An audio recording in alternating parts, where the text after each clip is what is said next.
Today is November 15, 2022, and this is a meeting of the Shrewsbury Conservation Commission. Just as an announcement here, we are limited in time tonight. Andy, we have to be out. We have to be out by 9 o'clock. By 9 o'clock. We have a full agenda. Everything you see on it, we're hearing. So what we're going to ask people to do, and if the people in the hallway can hear this too, is if you are intending to continue your hearing tonight, to please keep it as brief as possible so that we can fit all of the agenda items in tonight. Okay, our first item is to review and approve minutes. Ken?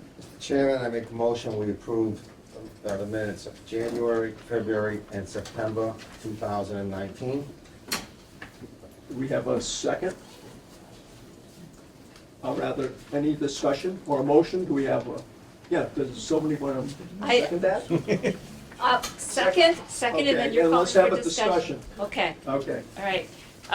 Mr. Chairman, I have several corrections, all of them typos. yep. Would you like me to enumerate them? Why don't you do it Okay. quickly, Martha, In- and then we can pass your notes on to, January 2019, item number 6, 12 Commerce Road. Strike a few words so that it is just 2 DEP. There's a few extra words at the end of the sentence. February 2019, 784 Grafton Street. The word female is in parentheses to describe an abutter. I would like to strike female. I don't think there's any reason to call out gender. And September of 2019, item number 6, there is a misspelling that it should be a perennial stream. And number 7, the lot was purchased in the past tense. okay. Any further discussion tonight on those block of minutes? All right, do we have a second? Second. And all in favor? Aye. Aye. Chairman, I make a motion, we approve the minutes for April and December of 2020. We have a Second. Any discussion, Martha? I have 2 items. Actually, I have a question. In April, number 6, to Tacit Circle, that was the South Shore Realty Trust. I believe there was a retaining wall. There was no mention of anyone recusing themselves, and I wondered if there was a need for that. I did recuse also. Did you recuse yourself? Okay, so then the minutes should reflect that. Okay, That Ken That's Polito good. recused himself.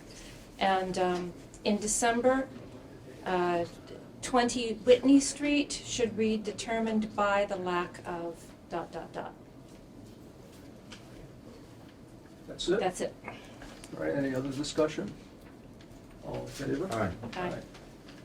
Mr. Chairman, I make a motion, we approve the minutes of January 2021. Second? Discussion? Yes, nothing? Okay, all in favor? Aye. All right, go through the minutes. Signed bills? None. Nope, no bills. Meetings and hearings. Our first one is a continued public hearing. It's regarding the notice of intent filed by Cypress Ave Development Partners LLC for construction of 66 townhouse-style senior housing units with accessory clubhouse, access driveway, stormwater management facilities, and associated site grading at 1 Greenbrier Drive and 255 Gulf Street. And I believe now that we've been through many iterations, it's gone from 66 townhouse-style senior housing units to 60, correct, John? It's a little less now. Oh, okay, all right. We're just gonna give you an update. We did. Quick synopsis. Short of time, so. Okay. Are you going, I take it you'll be continuing this tonight? We will be. Yeah. So I just want to get, where we stand is, let me just hold it up so you can kind of cup. This property, which we're looking to develop, is in excess of 40 acres. There is one of the big design question marks, and it was something that was requested by the board, is this is in a flood zone A. A flood zone A means it's within a 100-year flood zone, but they do not have an elevation associated with that flood zone. So in order to determine the elevation of the flood zone, we performed a full flood study for an area of this whole drainage basin that really starts up from 140 by 290, heading all the way south. It's about in excess of 100 acres. We follow the whole calculation procedure that is required by FEMA using HECRAS, which is a software that is required to be used in order to meet FEMA requirements. We did a detailed survey of the entire drainage basin that include getting all of the drainage designs and outfalls from all of the surrounding subdivisions. We received information from DOT for all of the drainage outfalls from 290, and we did a field survey that detailed all of the drainage channels that flow through that drainage basin, did cross sections throughout the whole catchment area in order to determine what the flood elevation is. Based on that, we came up with a flood elevation for the majority of the site, which the developed site in this area of an elevation of 451. As you go further upstream, which is to the north, as obviously elevations increase as you go further north, but for the majority of the developed portion that we're adjacent to, we have an elevation of 451.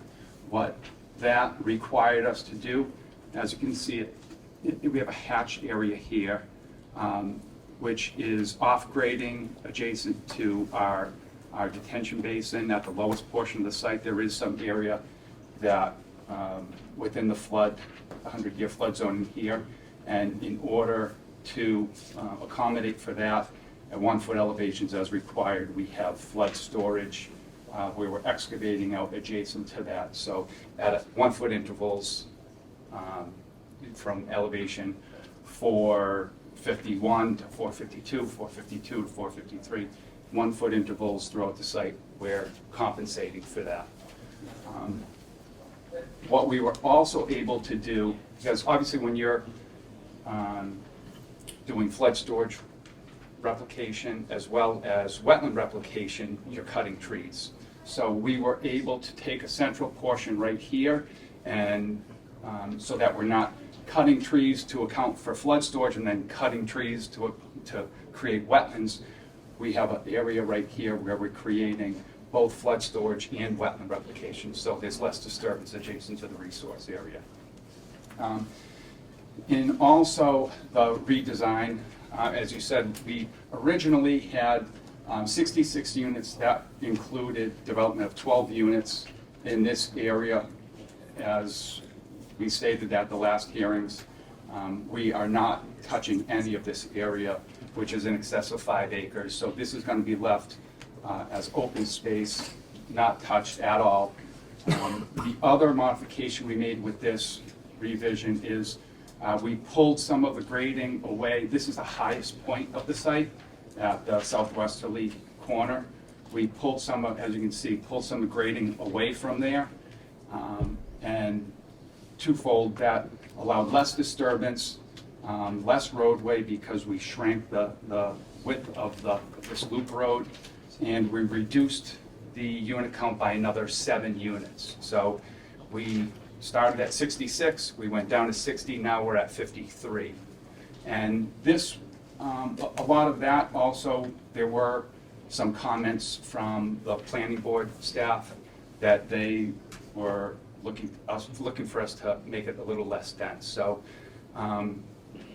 with this, we're looking to achieve that. So less roadway, less area disturbance. We're not disturbing a lot of this wooded area up here at the highest point of the site, and we reduced the amount of units. So I know that we have to give a full set. We just got this wrapped up within the past few days, and then we were fine tuning, you change one thing, you change everything. We had to change, drainage layout, we changed some of the road layouts or profiles, changed everything. So we just wrapped that up. We have the flood study done. I know that Andy in the engineering department will want to review this. And so we just wanted to give you an overall update.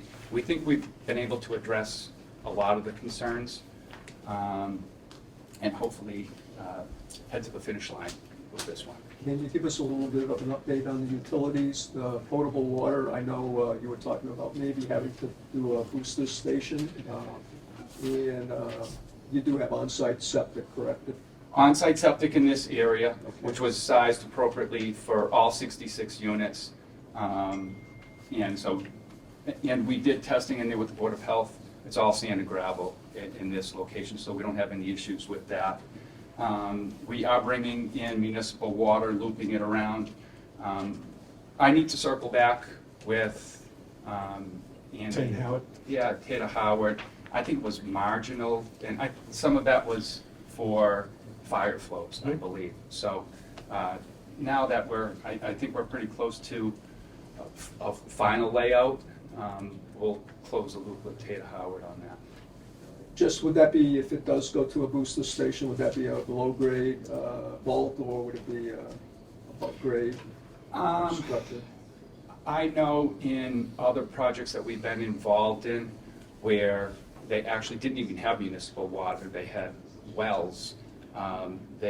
In the basement of the clubhouse, they had some storage tanks and some pumps and whatnot. So I would assume that's the direction we would go with a project like this. Like a cistern? Yeah, like a cistern and then booster pumps too. And you have it in the basement of the structure. Typically on a clubhouse, you don't necessarily need a basement, but it's area that you can use for that. And any of the electronics, any of the alarms, any of the pumps, they're within a controlled, temperature controlled area. So. Okay, you ready for some questions? Sure. Chris? I'm good now. I'm set. Second. I have one question about the flood storage calculation. How do you come up with flood storage? What is the criteria for that? So- Why are you doing flood storage? Okay, so the purpose of a floodplain is obviously large storm events. Whether it's within the wetlands or within drainage structures, you're containing water so that you're not flooding out somebody downstream. Hypothetically, if we went and we filled all of the wetlands and filled everything, well, the purpose of the wetlands and the floodplain is to hold water during large storm events. So if we filled everything, people downstream could potentially get flooded out.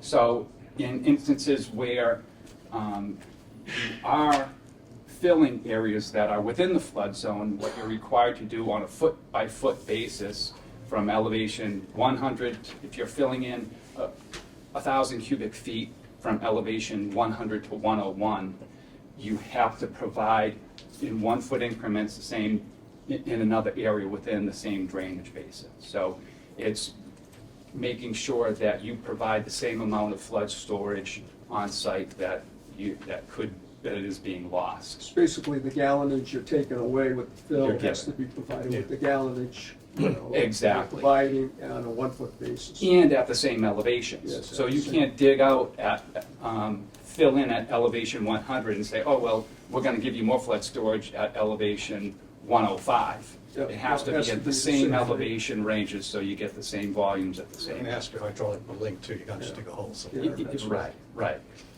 For instance, I've seen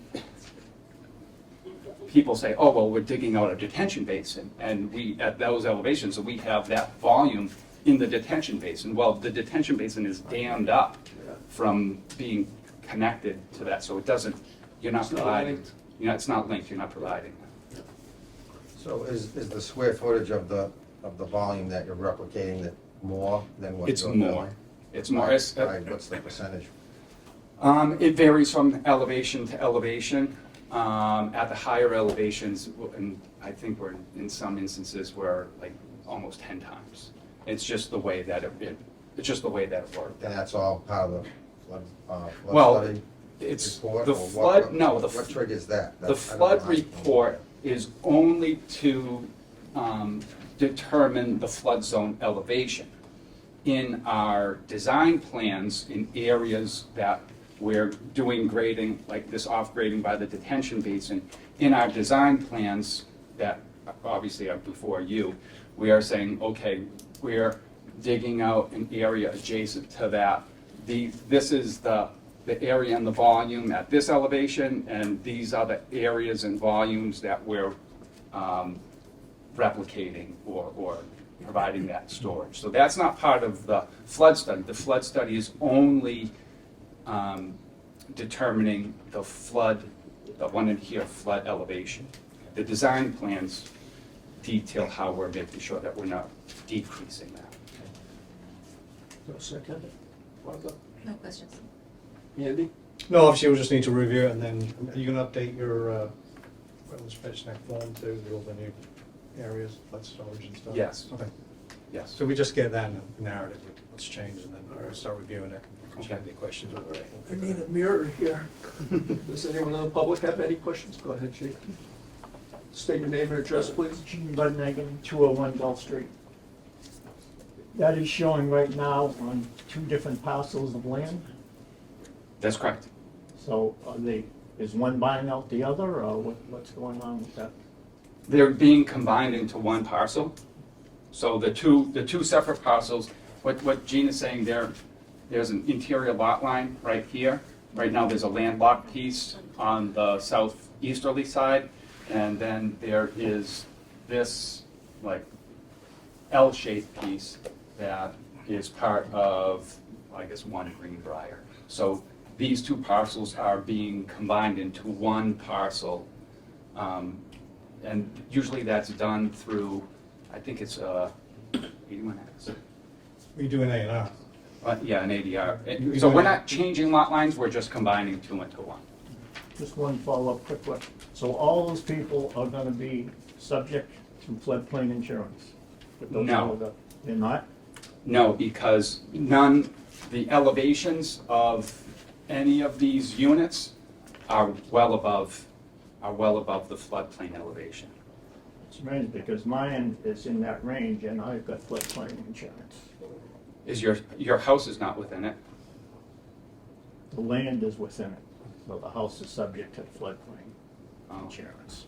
That's- I mean, you could go to FEMA and do a LOMA and, Right. I mean, they've done the hobby, you do the Yeah. flood study, send that to LOMA, to FEMA, and they'll give you a LOMA. And so actually, this flood study would help support your case that you're not within the flood zone. Thank you. Any other questions or comments? Just one behind you. Go ahead. For the floods, I'm sorry, You Mr. got- Germano, 6 Redwood Lane. Yep. So for the flood storage, does that accommodate for the road as well, or is it just for the structures? Everything, for any grading within the site. So now the road is at a different elevation than the structures. Yes. Yeah, I thought you said that the flood storage was accommodating whatever elevation it was at. Did I- That's correct. Okay. But none of the road, none of the buildings, none of those are within the floodplain. The only area that's within the floodplain is really skirting along the edge of the wetlands. The road is not in the floodplain? The road is not in the floodplain. That's per the FEMA study? That's correct. And don't forget, we're doing some grading Right. I mean, within that, some areas, so the road itself is above the I mean, floodplain. all due respect, I mean, I had a Loma down my property. That is almost at the same elevation as the wetlands. So I don't understand how that could be the case. The road. Because you have to do wetland reclamation to even put the road in, correct? We're doing some, there's a finger right here. There's that- more than a finger. If you go, oh, whatever, please, I'm Okay. sorry, apologize. So, and from this area, we're sloping the road up into the site. So you see this off-grading right here? We're raising the elevation for the roadway in this area. Okay, so, There is some wetland replication being done right here, and there is some flood storage being accommodated right there. so only one section of that roadway is accommodating for flood storage? None of the elevation of this road, none of the road is within the floodplain at all. Yeah, it just doesn't seem logical. If it's at the same elevation as the wetlands, But we're raising the elevation of the road. you're raising the elevation of the wetlands as well? We're off-grading down to the wetland. I get it. And so the elevation of the road is not within the floodplain. We have a floodplain line. It's actually by that, in the area of your house.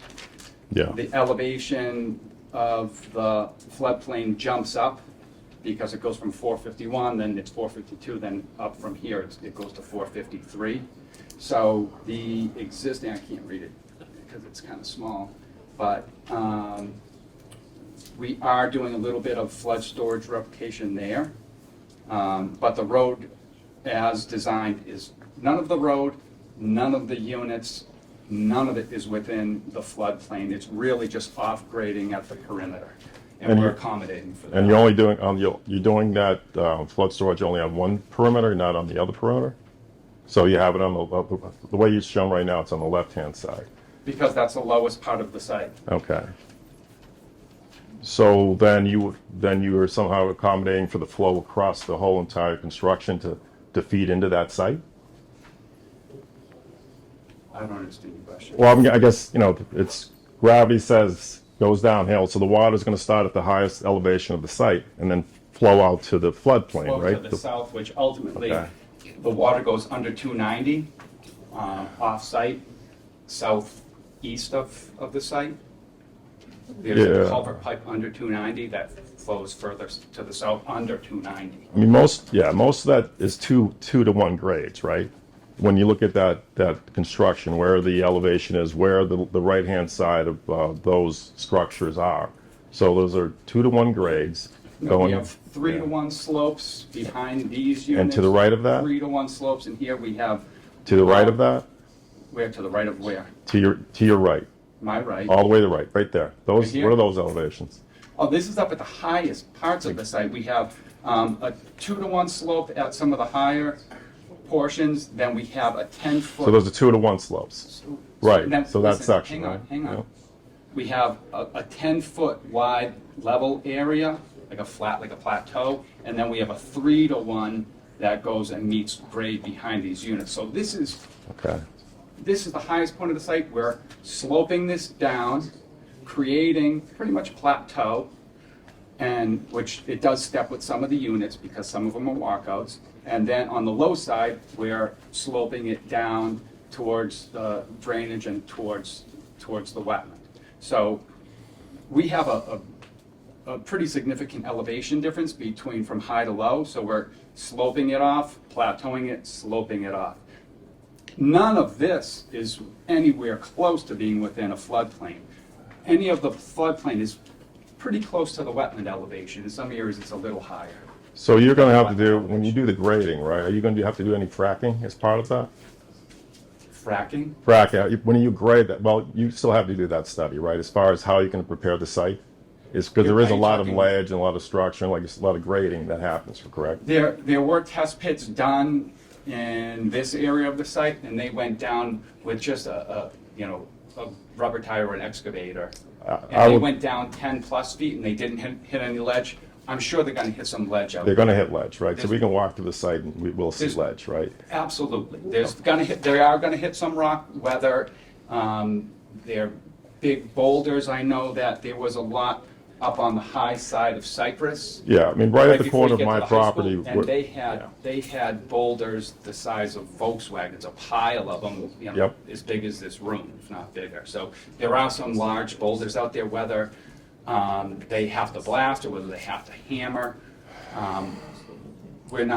We don't know that yet, but all I know is we are gonna be grading this, a section off at a 2-to-1 plateau, and then 3-to-1, as you head into the. Do you have to have that prepared before you really know what the flood storage should be, depending on That what has the, nothing to do with flood storage. nothing to do with it? No. Let me just then stop right now. We're almost a half an hour into our first hearing, and we have a whole ton of hearings to go through tonight. I could This talk is, offline. this is gonna be continued. Yeah. So next month, he'll be back. Yep. And hopefully we'll be in the selectmen's meeting room. Yeah, we can Will we break. be- No, we'll be here again. Really? All right, one quick last question. Unless there's something else comes up. Well, let's take this to the hallway. Yeah, I okay? can answer questions outside. Okay. And anybody else with questions, please come to the next meeting. And I hate to cut you off, it's just we're never gonna get through this agenda. We have an hour and 5 minutes before they shut the doors on us.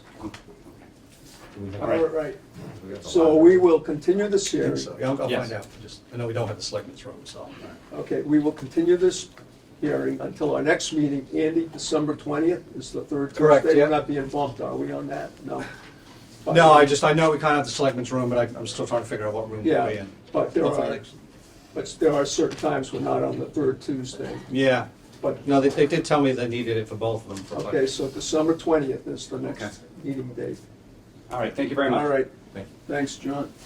All right, let's move on to the next one.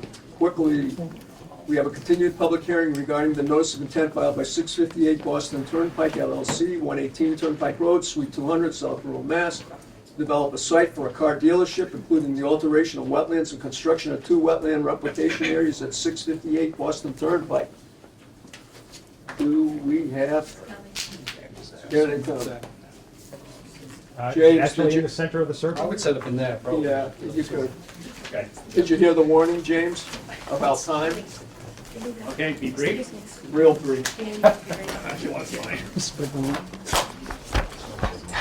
If you want to approve it, we can just go. Well, nice try. We don't go that far to brevity on your part? Just, are you thinking of continuing tonight too? Or are you? No, not necessarily. Not necessarily. We, greater. All right, well, let's give it a whirl. Go, start. Okay, so, Mr. Chairman, James Taker from Aspen Land Design here representing 658 Boston Turnpike LLC, the applicant for a notice of intent of the proposed construction of a car dealership site at 658 Boston Turnpike. And at your last meeting, we had gotten comments from the town engineer, and we also obviously took comments from the commission members. And we made a revised set of plans after that meeting, which we submitted on October 28th. And I'll just quickly go over some of the changes that were made pursuant to the town engineer's letter and to the feedback from the commission. One was that we had left previously the 3,000 square foot size replication area over here. That was actually making up for what was to be a larger fill of the point of the wetland here.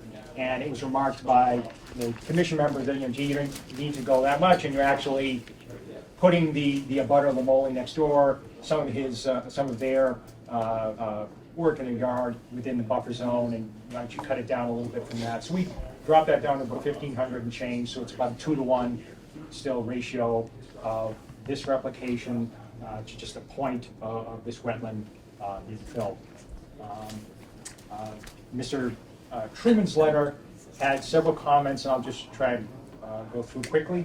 The kind of the biggest one was that in regard to this significant slope, he said, he pointed out that there's a regulation saying that if you have a 30-foot total vertical height, you should have a bench in there, and so now we have all through this slope towards the west side where there is a 30-foot total height, we've got a proposed concrete channel. We've got a detail on the detail sheet, which was basically taken from the Mass DOT detail for such things. Just describe the channel quickly. Sure.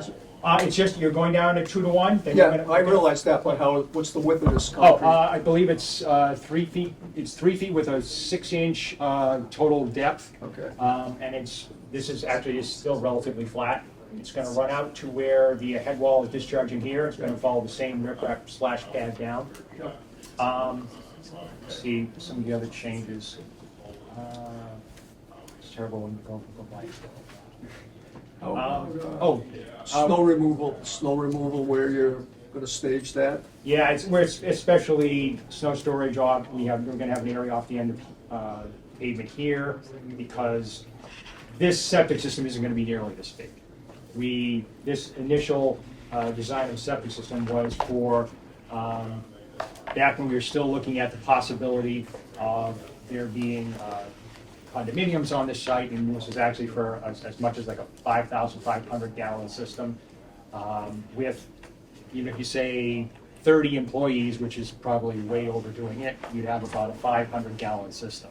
So septic's going to be under the pavement? So we can have it, what probably would go to be under the edge of the pavement, and it'll be on a mountain of sand about 10 to 11 feet high. But because I'd rather have it not be where the snow storage is under that grass. I'd rather have it on the pavement with a vent than kind of getting compressed, possibly by the snow storage.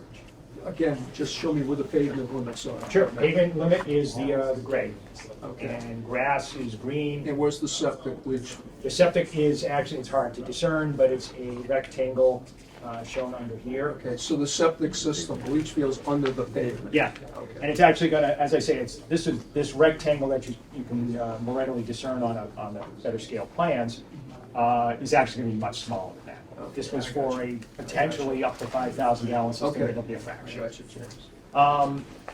See, one of the other items, we did extra deep hole tests in each of these each of the proposed infiltration structure areas.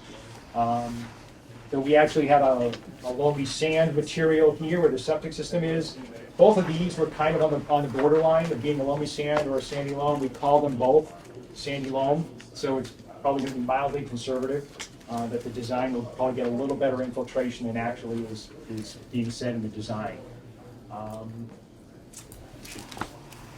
Very quickly. Just wanted to make one quick point that we had, I don't remember if I pointed this, we've had some back and forth with me and McDonald at DEP about the file assignment number, and we are going to use the initially assigned number 285-1920 because this plan is so very similar to the one that was withdrawn. Is there formal correspondence on that? Because we really can't place this. Yeah, email to that effect. Yeah, I think I CC'd on it, yeah. So it's 285-1920? Yep. And, here's the other big thing I wanted to point out. Take away the clips here for just a second.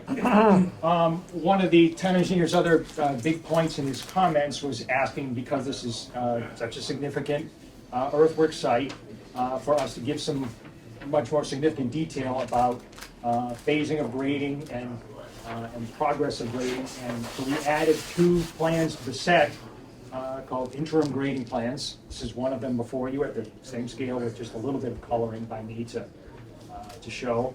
And what this shows is that the site work will, tree cutting will go on, but in the red area here, which is the slope facing down towards the west, towards the wetland, that is not immediately to be graded. This area in red that's hatched won't be cleared and grubbed initially, so the tree cutting will take place, but all the stumps, what ground cover there is, will be left in place.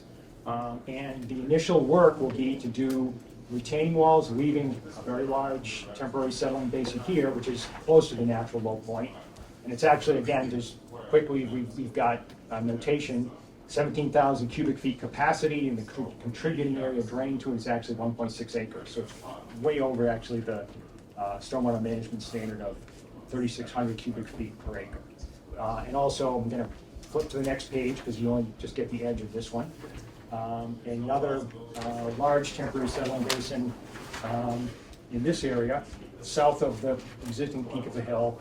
And again, we've got a notation of its capacity 32,000 cubic feet, and the area going to it 2 acres. So again, it's way above the DEP stormwater management standard for capacity for temporary settling basins. But what this shows is that the area will be left with the stump and ground cover There'll be some grading to get to the retaining walls, which are kind of at the edge of the site. And there'll be grading to get, to do below and up to the concrete channel that was added per the town engineer's comments. And that only after that stuff is done will this area in red, the hatched, will clearing and grubbing take place on that. Only once grading's actually gonna go into that area will that area be cleared and grubbed. Do you have a formal phasing plan, or is this just This is, oral right now? it's this plan. These two sheets were added to the set, IG1 and IG2, to indicate what will be done, how this area will have trees cut, but won't be cleared and grubbed. How the first step is to get to the retaining walls and get those done, and that there will be much larger than actually DEP requirement, temporary settling basins. So there's no narrative that goes with it, these plants stand alone? Essentially, yes. Yeah. And, you know, what you would have is, again, you'd have the retaining walls, you're going to go down to this basin, up again to the peak of the site, down to this basin, a little bit of fill to keep grading to this. You have the slope and the concrete channel at the west side, and you have this area of slope, trees cut, but not cleared and grubbed, so that you still have some better resistance to erosion there. All right.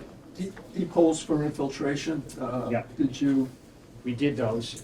We did a deep hole, I was just saying, we did a deep hole in each infiltration area. that required separation by about one? Yes, we do. And again, as I say, when we did the deep holes that were officially observed for the septic system, these were a loamy sand. And these were both kind of on the borderline between loamy sand or sandy loam. We call them both sandy loam, so that again, there's probably a mild conservativeness to the way the system will actually function. One of the other items Mr. Truman had was that we, in a bit of inconsistency, we had two details on the detail sheet about 2-to-1 slopes.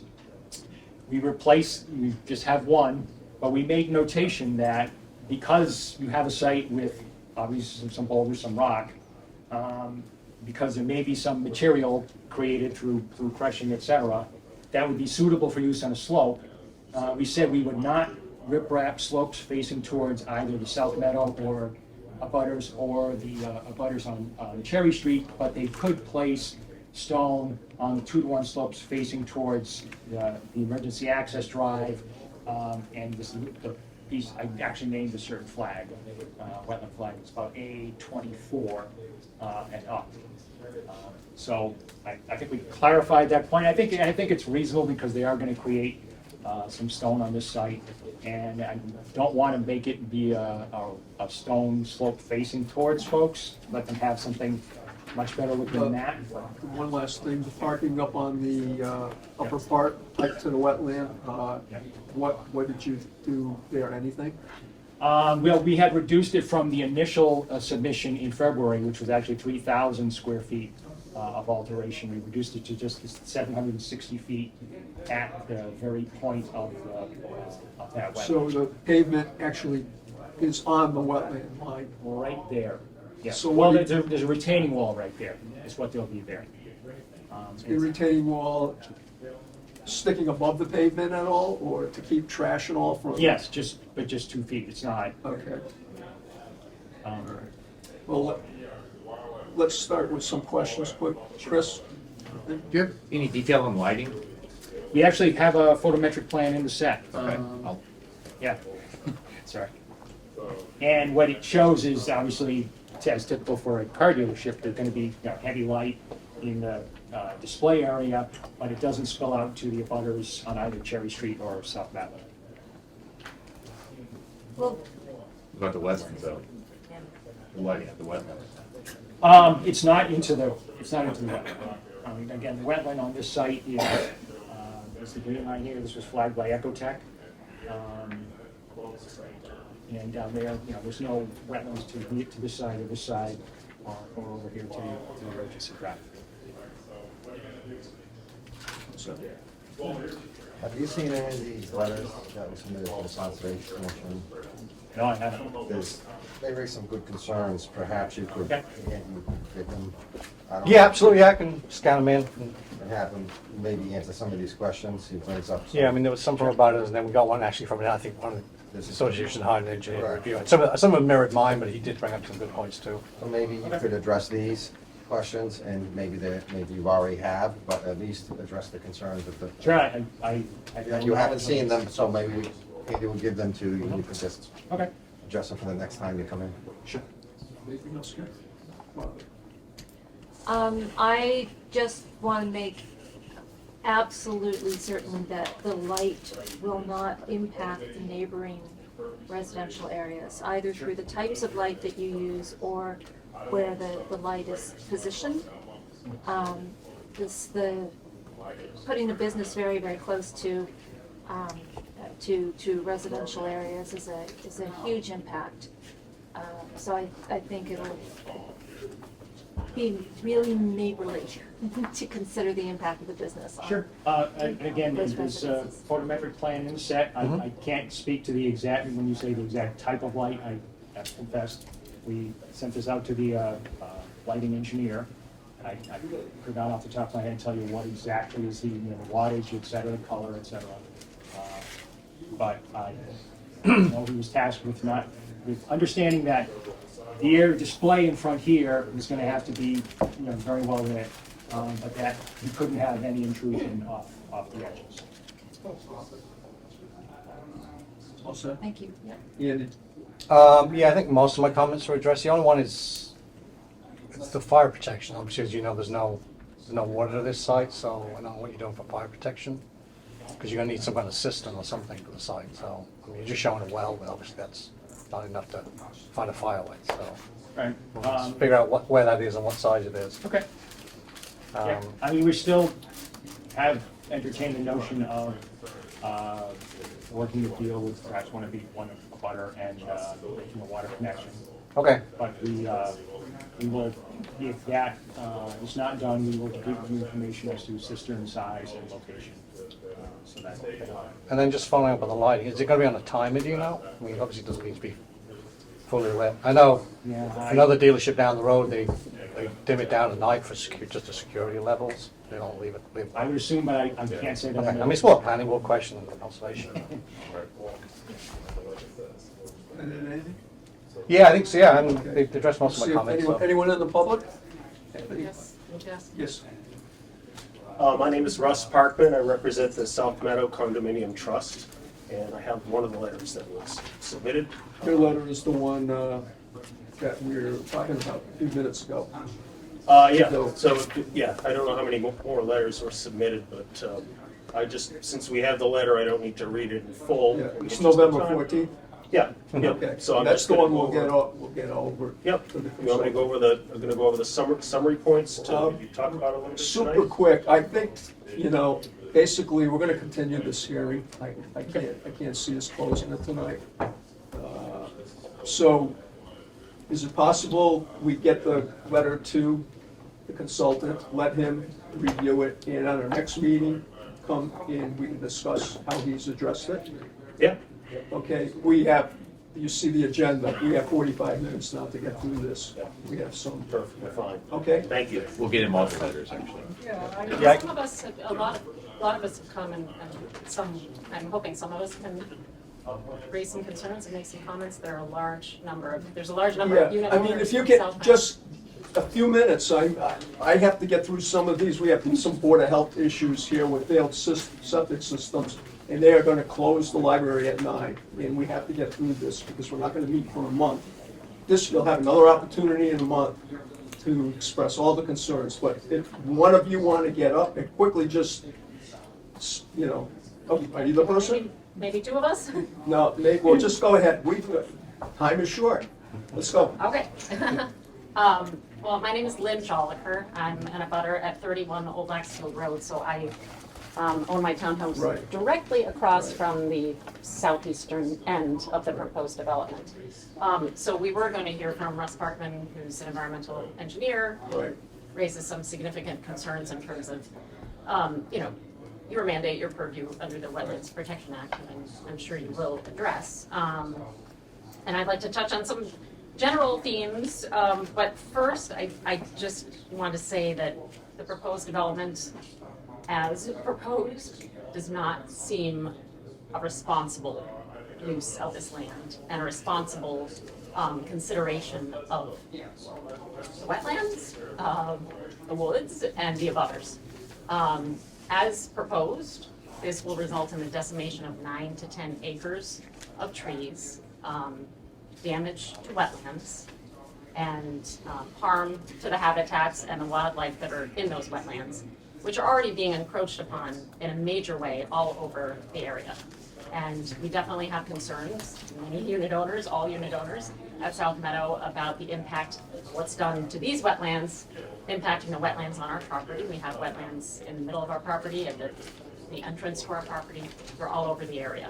So we certainly have concerns about issues of runoff, stormwater, discharge, containment. Just so that you know, that's our job, is No, to I know, protect I the know, wetlands. I know. We can't stop them from developing the property. If you're thinking this is going to stay an No. undeveloped site, you're at the wrong place. I realize Okay? that, I realize that. So we will take, I haven't read the letter yet from Mr. Parkman, but anything to do with wetlands that we might have overlooked, that might be beneficial, we'll definitely incorporate it into our findings. I mean, that's our job. And so, anything else pertaining to Yeah, I wetlands? just ask that you, whatever does happen, I know you Yep. can't deal with, you don't deal with things like tree buffers. As of now, there's nothing. They're Right. proposing developing right down to the stone wall, right across from our homes. We'll see a 20-foot retaining wall, light poles, light, parking lot, cars, where we have seen woods, 9 to 10 acres of woods for I all understand, the time that this entirely development's what been you're, there. So that, and actually, is- Martha, brought up the lighting issue, we don't control lighting, but we're concerned enough, Martha well, brought lighting, that up. as so it could impact the wetlands, I understand you do. So is that correct? You would have some say over lighting Well- as it might impact wetlands? I'm not certain, I'm not an expert on lighting and wetlands, so I can't comment. Well, whatever happens Okay. in the end, we just ask that you take Don't- this incredibly seriously. We will. And that there isn't, and that if it does go through, that there's enforcement after the fact for what's happening on the property. Because there will be a lot of pollutants on that site, and it is surrounded by wetlands. Right, And we'll take up the other issues with the other town boards. yes, okay. I'd just make a quick wetlands question and comment. Just name and address, please. Ken Gilbert, 9 Old Axfield Road. And my concern is it's mostly what she was just talking about, but denuding that of all the trees seems to take away the benefit of the wetlands. We're talking about wetlands only. The reason to protect wetlands is for all the benefits. And 40% of the world's wildlife lives in wetlands. Right. And it supports. We hear you. No, No, but I'm telling you, we have regulations we have to follow. I understand that. I can do This to all has stop to them. do with wetlands. It all has to do with wetlands. I mean, why protect wetlands if you don't, if supporting them doesn't also support the wildlife that's in You there? wouldn't have And now- you wouldn't have a project in town going forward if you took that approach. Okay. Every tree parcel, Maybe that's narrow what- wetland,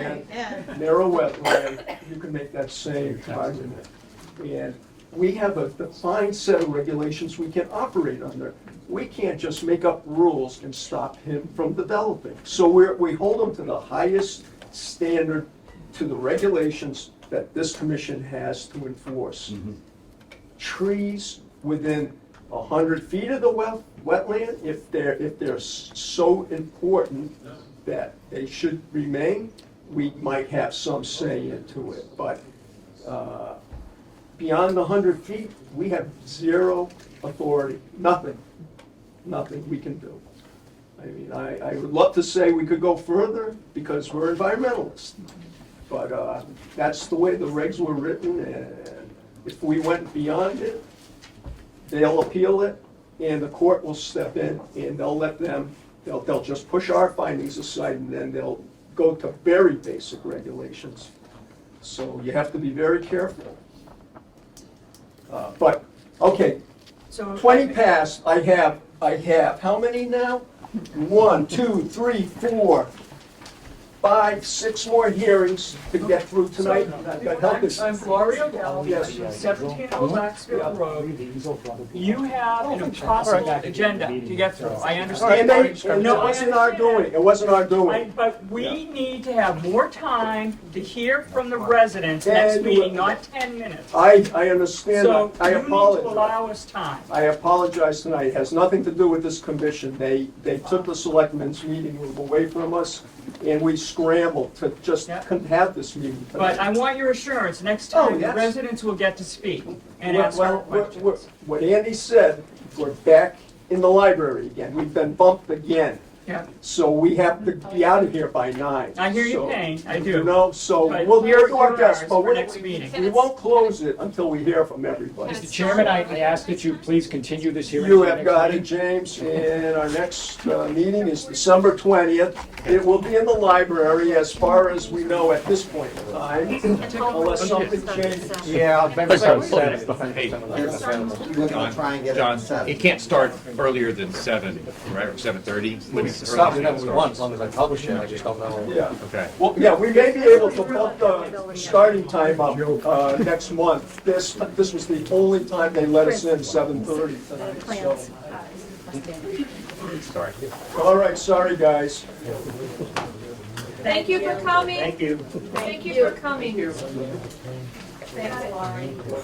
All right, we have another continuing public hearing regarding a requested determination filed by Habib Bahani, for construction of an addition to an existing building and associated site work at 9 Walcott Road. Good evening, my name is Nicole Hayes, professional wetland scientist with Goddard Consulting. I think this is Lynn's. Here for the applicant. I have a few plans in case you need to look at them. This is a very simple project compared to what you've been dealing with today. So you got Andy's comments from the resource area wasn't shown, is that correct, Andy, initially? Originally, yeah. Yeah, well, I'll give you a little background. The applicant filed an RDA on his own, and Andy came back and asked for additional information, gave him some recommendations, hire another consulting firm to assist you. So we have created this this packet of information, and it's all about our protocol on delineating the wetlands, Okay. resources. Yep, well, just tell us what the project is and where the Sure. wetlands are. Yep. And you're asking for an RDA, so you're either gonna get a positive or a negative, so. Right, So, right. okay, Okay. tell us what the project So entails. the project is a 1,120 square foot addition Yep, with a covered porch and a wheelchair access for the applicant's 2 handicapped children. It will be constructed in existing lawn area. More than 38 feet is the closest wetland flag. okay, Yep, and the other is about 50 feet. okay, So, and then even further. all right. So this is the wetland, this is the wetland line here. This is the 100-foot buffer zone, so the entire property is within the 100-foot buffer zone. So this is the wetland All right. line here. Tell us now, is this a full foundation under the proposed addition? Yes, Okay. Are they proposing any silt fence or anything? we are proposing erosion controls at the limit of work, which will be right along the property line. Which one? Now, that's the property line, but where does it say erosion control? We don't have the erosion control on the plan, but we can put that as a condition in the RDA. Okay. We're looking for a positive determination because of course the work You're looking is. for a negative. Oh, yeah, I'm sorry, yeah. Yeah, you're looking for a We're negative. looking for a negative, yes. Okay, so we could condition it with if it goes for a negative, with the erosion control Yes, around it. that's correct. Where are the excavates gonna be taken off-site, I take it? They'll be taken off-site, Any yes. grading in the yard? No, well, only grading in relation to the Foundation. addition, yes. So it won't be very close to the wetland at all. I think the closest, is about 38 feet, 50 feet. It's all on an existing lawn. It's relatively a minor. For an NOI, we have, most of our additions have been NOIs. And this was the issue, because I've been dealing with the homeowner for a while, and I'm like, I can't really tell which direction till we see the wetlands. It took a while to get the I mean, wetlands. it's full foundation, Yeah, I mean, it is, I mean, just as a little bit This background, it is is, the full foundation? Yes. yeah. yeah. So he has two sons that have special needs. Yeah, I He's know. been trying to get this done, so we've I been know, trying I to work all realize this summer, so. We would have done a notice of intent, but because the applicant had already come forward with an RDA, we're trying to supplement that to keep the process rolling and moving forward. Unless we can condition a negative so much that it allows it to go forward. We condition that we show a erosion control barrier 10 feet off of the proposed addition. All the excavation, excavates be removed from the site. Site, no grading beyond the erosion control barrier. That would be it. And that This is, we probably would approve it. okay. Do you have any specifications on the type of erosion control? Well, yeah, hay bale and silt fence. Sure. Usually. That can be a condition written right in there, and that's fine with us. I mean, we're doing this sort of under the circumstances understand. because of, the physical challenges. Can we say straw bale? So straw bottles. Straw bottles. Yeah, I Yes. use one. Yeah, Yeah. that's even easier and better. Is everybody on board with this, to do that, Martha? You're on board with this tonight? Okay. Does anyone in the public have any questions or comments on this one? Does someone want to make a motion relative to negative? I make a motion that we issue a negative determination at the site, for construction of the addition at 9 Walcott Road with the following conditions.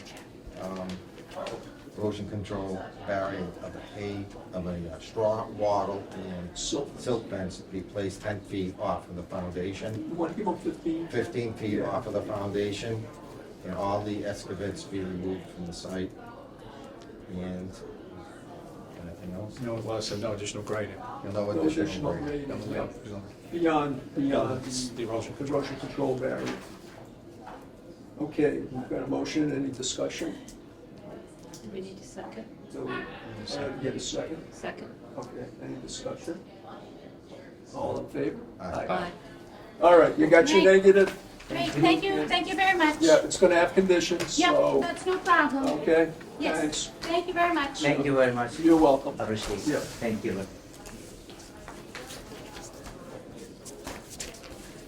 All right, we have another continued public hearing regarding a notice of intent filed by Mag RE Holdings, 800 Turnpike LLC, 777 Washington Street, Newton, Massachusetts, for the partial demolition of an existing building, construction of a new building and associated site work at 420 Boston Turnpike.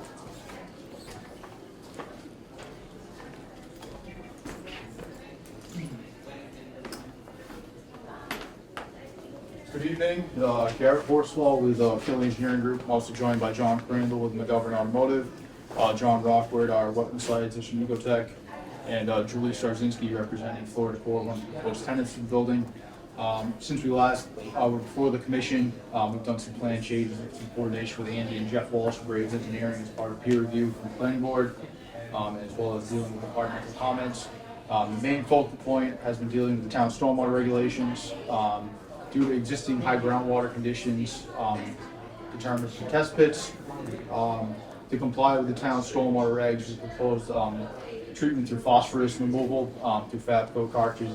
Andy's been in contact with Fabco as well, and actually suggested the cartridges. So we have pursued those. Those will provide at least 60% phosphorus removal. Those are all represented by the blue dots in the plan. In addition, there still will be TSS removal in all paved areas represented by the red circle dot here, and then also this new paved area still will provide actual infiltration. We did find actual depth to groundwater there that's acceptable for recharge and sufficient separation from recharge at that point. So there will be pre-treatment in the form of a water quality device in that point, in that portion. There have been just some miscellaneous plan changes through coordination with the fire department. There's a small gravel access road through here, as well as a walkway back here. We have detailed out this wetland replication area and added the 30-foot no disturb zone. There's no new proposed work within the 30-foot line. Any work that's in the 30-foot line is either previously disturbed or associated with this walkway that the fire department has requested for emergency access, and hence the replication. We still are going to replicate it greater than 2 to 1, it's about 1,100 square foot fill, and about, I believe, 2,500 square feet of replication proposed. We have received comments from DEP. We did reply to those comments as part of our submittal back to the town. And at this point, I think, we look to hopefully possibly close this out tonight if possible, and, receive any other input the commission may have, at this point. All right.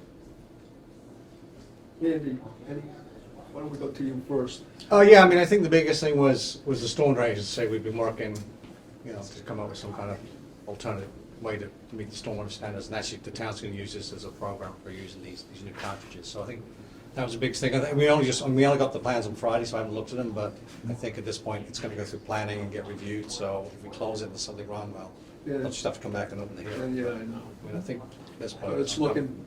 I'm comfortable at this point, yeah, and then there's a certificate of compliance request to close out the enforcement order. Right, correct, that was the outstanding. Yeah, we're going to close that out hopefully Thank you tonight. for bringing that up. I could have mentioned that as well. Yeah. Thank you. All right, Chris, do you have anything? No.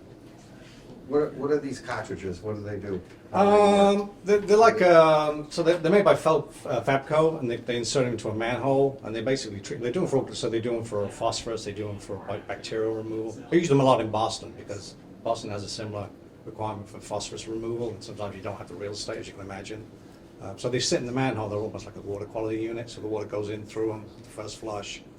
I mean, there is some O&M with them, they have to be swapped out every year and inspected, but they're an alternative to, if you can't literally infiltrate the groundwater to make the phosphorus removal, so. You just place them. Yeah, you just plug them in, yeah, they're different colors, so you can't, there's like the Fiat Red is for phosphorus, green is for TSS, they do them for chemical, hydrocarbons. It's a pretty good product, and they say they'll size how many cartridges you need based on the watershed. So who oversees the replacement of the cartridges? It'll be part of the We O&M, went I through- think that's okay. one of the things I didn't get a chance to look at the O&M to make sure that we are reporting these. I think one of the things we're going to want is that these get reported every year so that the DPW, that they're getting inspected. Because we want to know too, because we're looking to use them on some town projects, maybe down the road when we start getting some retrofits, because They're not particularly expensive, I assume, the cartridges. they're a few $100s. Okay. Yeah, they're not in the scheme of things. I mean, considering you might put, several $100,000 in the ground for infiltration, yeah. It's certainly a good alternative. Say I've used them in the past, so I just made the recommendation. All right, good. Anything else, Ken? No. Anyone in the public? Any questions, comments? Don't see any? All right, we'll continue the hearing until the next month. Close it. Oh, wait, you closed? I thought you said planning board. Well, planning board always waits for us, so Oh, so the stormwater's okay, got to get okay, reviewed. I So what I'm saying is, if misunderstood. if Graves finds something wrong, then they're gonna have to come back and reopen it. But I know Okay, they're kind of okay. a bit to get that. We did send this preliminary design to Jeff Walsh at Graves as well. And he was on, Okay, yeah. I misunderstood. Andy. Yeah, sorry, They were yeah. hanging on it. Okay. All right, so we'll close the hearing then? Okay, Lovely. thank you. Okay. We have a new public hearing. Notice is hereby given in accordance with the provisions of general laws. Chapter 131, Section 40, that Fay Laramie, 356 Walnut Street, Shrewsbury, has filed a notice of intent for the repair of a septic system at 356 Walnut Street. Public hearing will be held on the above notice at 7:30 p.m. Tuesday evening, November 15, at the Shrewsbury Public Library.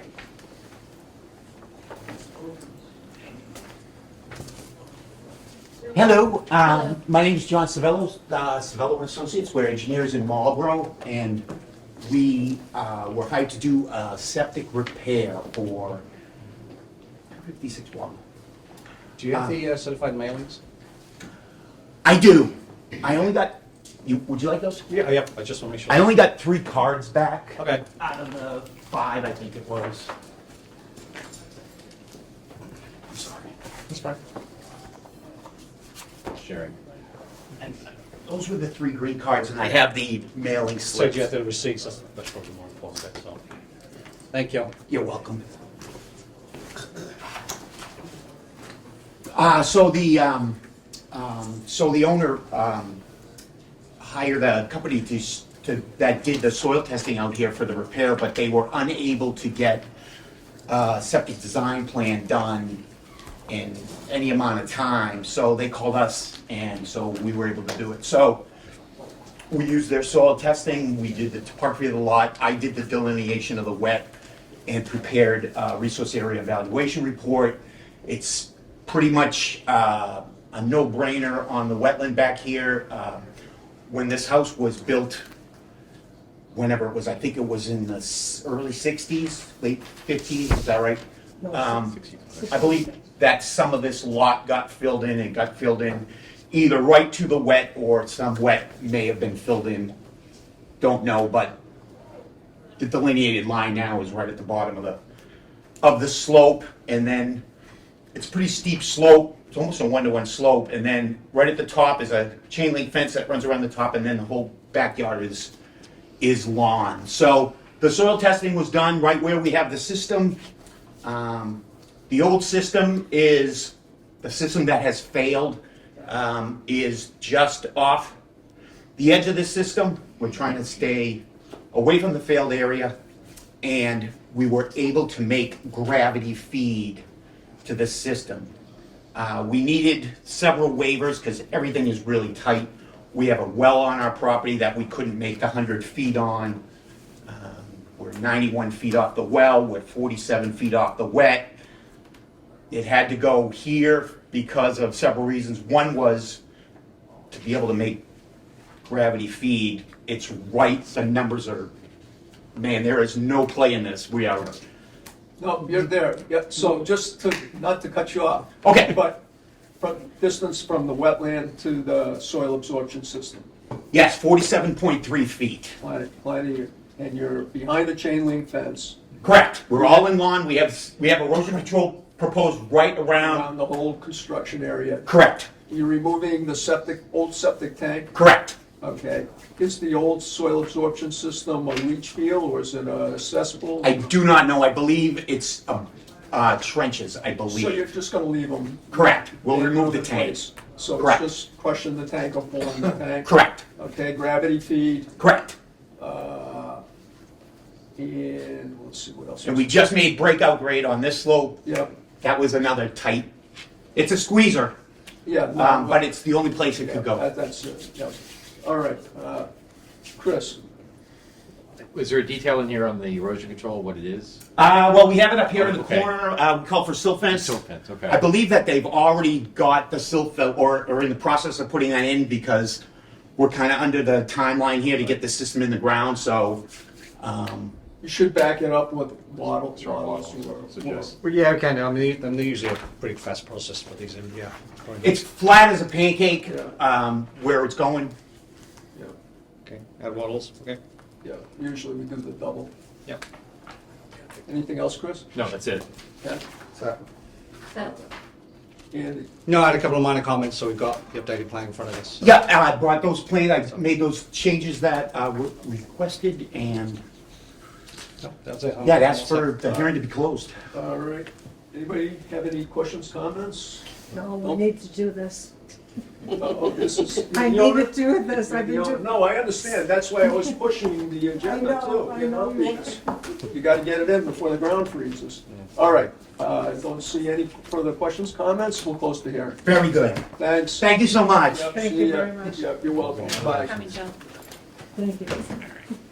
Okay, notice is hereby given in accordance with the provisions of general laws, chapter 131, section 40, that Anton Orlick, 212 South Quinsigamon, Shrewsbury, has filed a notice of intent for the replacement of a retaining wall along the edge of Lake Quinsigamon at 212 South Quinsigamon Avenue. Public hearing will be held on the above notice at 7 p.m. on Tuesday evening, November 15, 2022, at the Shrewsbury Public Library. I have copies of the revised plan that we have.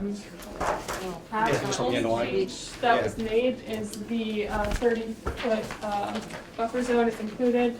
And the floodplain elevation, the historic floodplain elevation for Lakewood Sigmund was also added. Those are the only two changes made. You know me the green. Yes, I did. Yep, I'm all set. Good. And I'm Kate O'Donnell from Ecotech. I'm representing Anton Orlick, who is present. And I was on the site in August of this year, and I delineated the Bank of Lakewood Sigmund with flags A1 to A3 in the western portion of the property, which is an existing developed quarter-acre property, consists of a multifamily house, a paved driveway, decks, patios, existing retaining walls, and landscaped areas. The proposed work is to replace the deteriorating retaining wall on the western property line. This work is proposed to be done during the lake drawdown this winter. Ideally, it would be done during the month of January of next year, which is when the adjacent property at 210 South Michigan to the north, which is a condo association. They're going to be replacing their retaining wall, which was permitted, I think, a few months ago, and has an order of conditions. And so they're going to be accessing the 212 property from the adjacent 210 property, and will be reconstructing the wall at the same time. What's their construction schedule? January January. next year. The project area is also located in a mapped priority habitat, and a filing with NHESP was submitted, and we did get a no-take letter from Lisa. And we're showing silt fence erosion control barriers at the limit of work.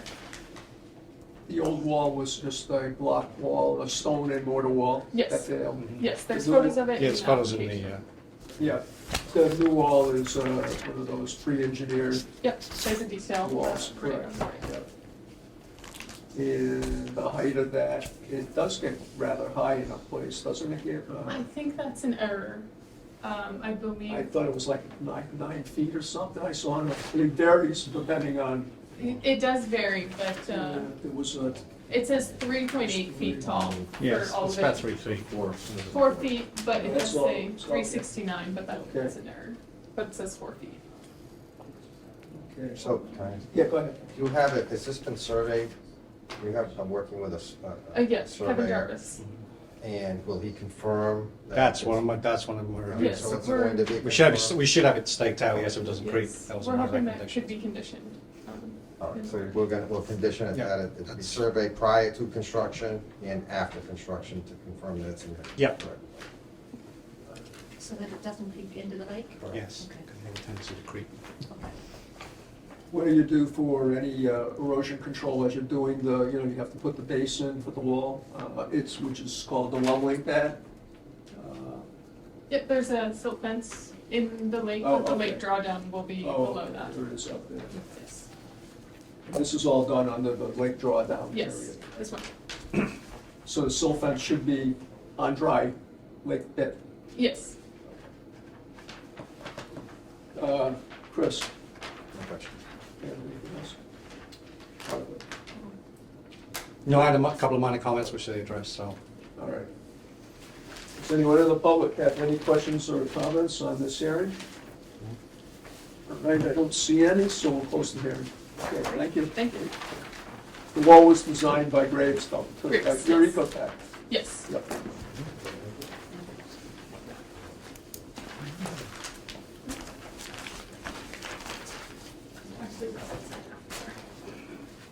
Notice is hereby given in accordance with the provisions of general laws, chapter 131, section 40, that Victoria Vickra, 417 Springfield Street, unit 108, Agawam, Mass, has filed a request for determination of applicability for the removal and replacement of an existing deck at 15 Quail Hollow Drive.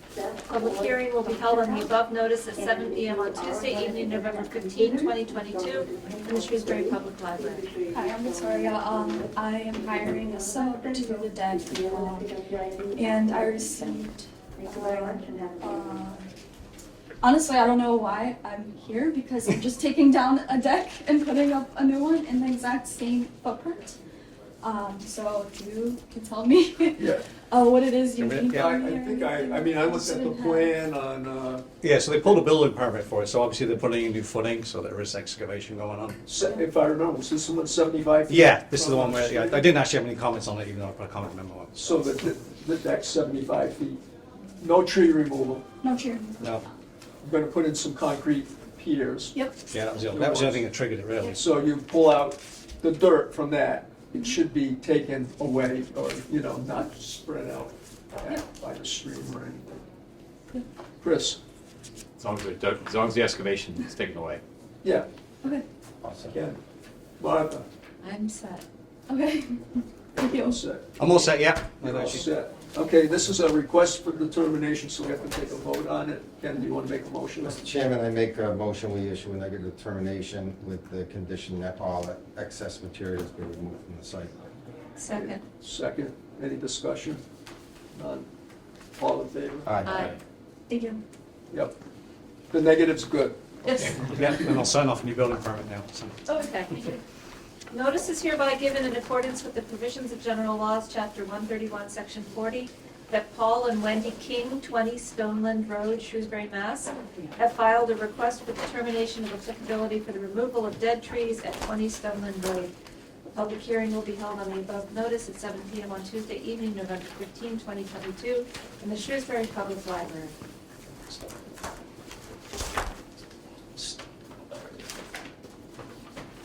Hi, I'm Paul King, my wife Wendy back there, 20 Stoneman Road.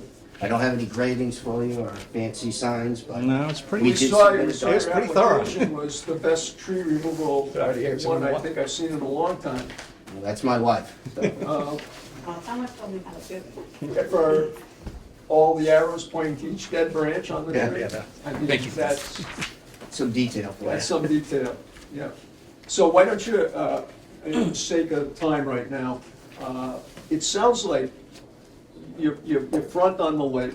Yeah. Your lake frontage. Yep. It was minimal, can you describe some of the work you're doing down by the lake? It sounded like it was fairly minimal by the lake. Yeah, there's one tree, the first picture, we've got bug infestation. We actually had a tree up on the hill closer to the house that broke and almost hit that, well, it hit a house, it didn't do any damage, but, so we brought in an arborist. And as we were looking around at the trees, this one looked like it was in pretty bad shape. It was insect infested.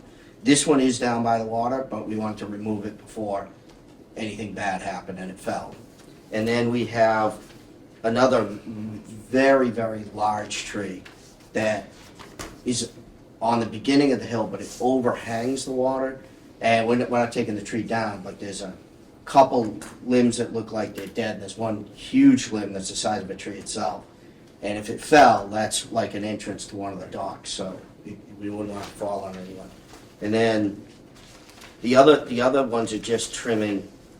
There's a couple pages of trimming just dead branches on existing trees. We're not looking to take those trees down. Now, are we still talking the lakeside, or are we talking moving up the side? No, we're still down. That one's starting to move up the hill, but it's still down toward the lake. Right. And then the pine, which is on page 6, that's starting to move away from the water toward the, much closer to the house. And that's just a dead pine. We have a bunch of pines there. We want the trees on the hill to hold, it's a pretty steep hill, we want to hold it. But that one's dead, so we just want to pull that one out. And then there's a couple pictures of that. And then as we get even closer to the house, you'll see on page 8 and 9, that's where like one of the ashes broke and hit the house. And there are, as we were there with the arborists, we were looking around and we realized there were 6. Yeah, why are all the ash dying? You said 6 small ash John. trees dead. Hey, John, we have emerald ash borer. Oh, it's all, that's the. It could that's very that. well be. That was my only question, is what the infestation was. okay. I was curious. So it's the borers taking them down. Yeah, you can see all the holes. Okay. Can you, in the ash? I think some of the pine. The pine. See the The pine. pine, which is not an emerald ash. The ash are up on the hill, so Yeah. close enough up there. It's pretty steep. Oh, is it? See, I'm right, this one. Yeah, exactly. No, I'm here, yeah. Oh, okay. But the last page shows it shows a picture of the house and the water, right? So number one is unfortunately the removal. 2 and 3 are trimming and the rest are up. It was a great job. Absolutely thorough, yeah. I mean, I followed it, and, it was just like I was being walked through your yard, so it was great. Excellent. Chris, any questions? The ones you're removing, can you leave the stumps at a high amount, like 10 feet? Well, let me ask you this, there are 2 that are being removed. One is the pine on the hill, this one. I think we could absolutely do that. What number This is one, that? page 6. Can a 10-foot thing fall on somebody though? I was gonna look at Martha and see if she had a recommendation for a When height. we get to me, I got this. All right, anything I'm all else? set after that. Well, leaving the tall stump. Martha, go, I you take defer to it away, Martha. Martha. Okay, so dead trees actually have wildlife value, and old decaying trees have wildlife value. You'll see woodpeckers come in and going after the bugs on them, and chickadees will come in and make nest cavities in them. So what we encourage people to do when they take down a dead tree is to take down what's going to be dangerous if it falls on the building, and to leave the rest up to 8 or 10 feet or so for wildlife value. Yeah, because it's on that one particular pine is on the hill, so if it fell, it's not like on flat land, it's on the hill. It's gonna come crashing down. So It's fairly steep. could we do but- like maybe 5 foot? That would make me feel more comfortable. Sure. So the only other one though is this first tree that is, unfortunately, it's right, It's bug infested. yeah, the bug infested one, it's right in the middle of my yard. So if I leave a 10-foot, it'll look like a totem pole in the middle of the yard. I said, can I do something else? Can I make up for it and plant 2 more trees somewhere else? Or, 'cause it's just an awkward spot. On the hill, that's fine, whatever. These are the trees that birds love, Martha, that they feed on the. I can see That's that. why- They've been doing that's it. why Martha tries to- They've done a good job. Yeah. So there's a lot You of food in that could, you tree. could put up a bathhouse on it, and then it's a focal point. It has wildlife value, and there's nothing that requires you to leave it. It's a suggestion that we like to make, understanding that aesthetics can be important, Yeah. but also trying to educate people about wildlife value too. No, I appreciate that. Like, we've got more trees on the hill than we did when we finished the house. You know what I mean? So we're not like against the trees, just that spot is just rough, because that's like the whole view from both sides. But we could do the one on the hill, and then I could do something else. I'd like to be able to bring that one down, if that's okay. Would we have suggestions about leaving the stump versus grinding the stump, since it Well, we is were gonna close leave to the the stump. shore?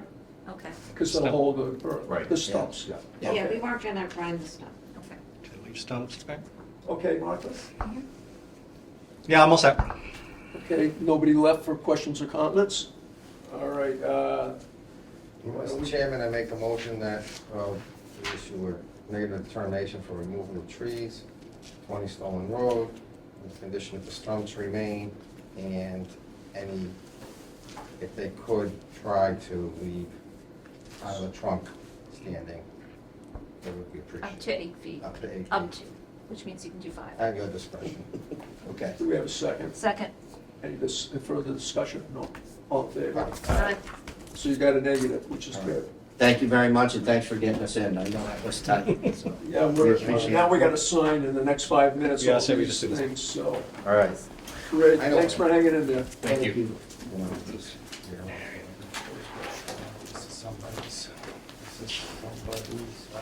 These all go back. This is a mess. That's all- Maybe you can that's sort Dublin. later. Yeah, just throw them at me. I'll figure it out. Just throw it in my What do we crate. have to sign, Andy? We got 5 minutes there. Yeah, we've got, Pass them along, you can talk, we can sign. yeah. 2 orders, conditions. We did it. We're getting it done.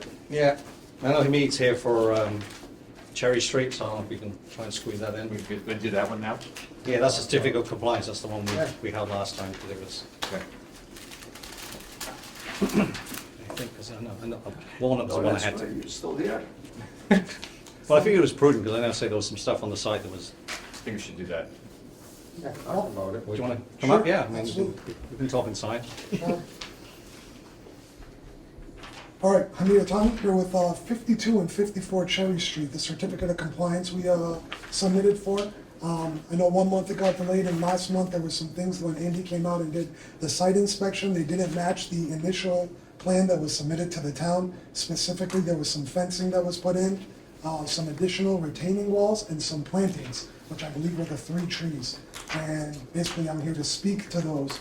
And my engineer also submitted an email over to Andy, which hopefully he shared with you folks, as well as some photos that I provided. So I was going to talk about all 3 of the elements. The fencing in the back, that was done afterwards. The initial plan just had the slope and the topography going down into the wetlands.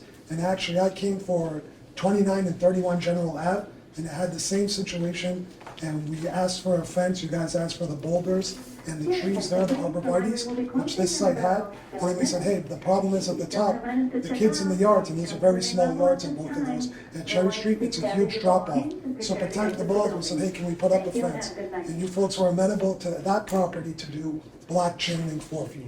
So that's the only reason we did it, after coming to general and hearing that. So shame on us for not coming sooner on that one, but that's why we put that specific fence in at the top of the embankment, furthest away from the wetland. Then the other fence was the one on the side, I think it's the north side of the lot, between 52 Cherry Street and the neighbor. That was the neighbor who came to us and said, hey, I don't want any encroachments from these neighbors. And he wanted privacy. We were just gonna wrap that chain link then to say, okay, this will separate us. He said, no, I want privacy. So we're like, okay, that's actually the furthest point away from the wetlands, because the wetland on the plan circles in and goes way out towards, what is it, Adams Farm or Harrington Farm, or whatever it is back there. So we put a vinyl fence there, and he went on his own and put up a bunch of trees that are gonna create the privacy that he's looking for. Then in the front, he said, hey, they can still come over to my land, because of the way the lot lines are. He didn't know how far over his land was, so the plot was never fully developed like it was when we finished. So I was like, we want some separation. We're like, well, how much more fence do we want? We're getting towards the street. So we're like, okay, we'll give you 3 trees on the front, again, on the street, towards the street, and that way people know that this side of the tree belongs to us, the other side of the tree belongs to the neighbor. We did that after he got us okay, and then he's like, no, they can still come and walk through the trees and come on my land. And apparently this gentleman has been, I don't know if traumatized is the right word, but I think he's been traumatized from another neighbor who's infringed on his property. And he just didn't want that to happen again. And he was okay with us throughout the build because of the face-to-face and the constant, dialogue, but he didn't know who was coming next door, because we were the builders, we're not the homeowners there. So then he said, no, put something in between it, hence we put a split rail. We put a split rail, kept the trees, put a split rail between each of the trees to prevent anybody from ever going onto his land. I'm getting confused. These fences are not per the original. They weren't on the original plan. The wall, there was a few things like, it was the chain link fence. There was a retaining wall between the 2 driveways. So in order to get this certificate of compliance, Well, I think we got the as-built, so I feel, it's just that when I went out there, I was like looking at the original design plan. I'm like, we have an as-built now, and I'm like, at this point, I'm comfortable, I think. there's nothing. We have an as-built, yeah. No encroachment. There was no encroachment to the wetland, it was just, there was a lot of deviation, so. Did we get all our rocks, Yep, I walked all on. Boulders, arborvitaes, the cleanup that had to occur in the back was all done. All right. So, we get the look. So, good. So, we are going Yeah, if you could just sign that one certificate of We're going to compliance. sign off on it. Thank you, appreciate it. Actually, there's 2. Yeah, no worries. As fast as I've ever seen. You never thought we'd get to you tonight. No, I really didn't. I was like, oh, it's going to How do you like that for speed, Yeah, huh? that's Actually, there's 2 separate ones, so. We started at 7:30 instead of 7. I think we usually start at 7, right? Yeah, You couldn't get the room till 7:30. Yeah, hopefully next time. Yes, please. Thank you very much. Yeah. Appreciate it. Well said. You're in big trouble. The two of them, right, Ian? Yeah, here's one for each, I forgot. So. Anything else? That was it, the rest can wait till next time, if we didn't have any of them. Mr. Chairman, I make a motion, we adjourn. Yes. Second. All in favor? Aye. Okay? At 8:59.